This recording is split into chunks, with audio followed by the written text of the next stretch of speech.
O yan mga anak, akala kasi ng iba, pinagloloko ko kayo, okay? So, kung sino yung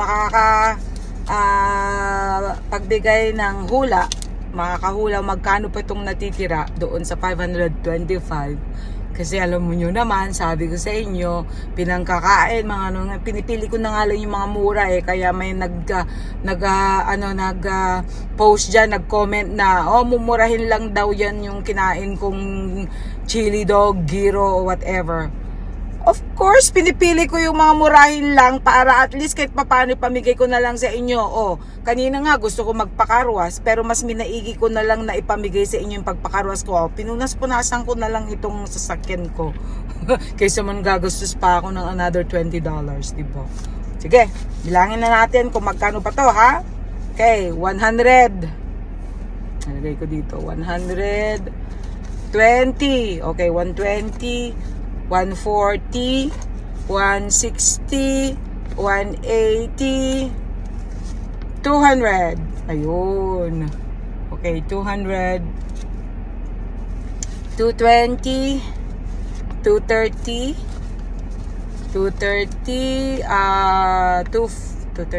240. Meron pa. Okay. 240, 250. Ayun. Kasi mga pinamimigay ko galing na yun sa card ko sa debit card ko. So itong cash, ito yung supposedly pang allowance ko ito. Kaso papamigay ko na lang. Ibalik ko na lang doon sa ko para pamigay ko. Okay, so 250. Okay, 1, 2, 3, 4, 5, 6, 7, 8. Ayun, 258. Tama ba? Parang hindi ata Okay, mali ata. 100, 20, 40, 60, 80, 200, 220, 230, 240, 250. Ayun, tama nga. 251, 2, 3, 4, 5, 6, 7, 8. 258. Yun.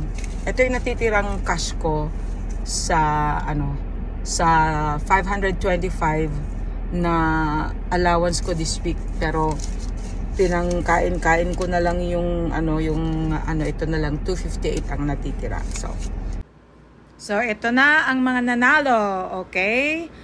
4 ang nanalo. So makita nyo na yung mga pangalan nyo dyan. So i-claim nyo na. Alright? Bigyan nyo ng GCash.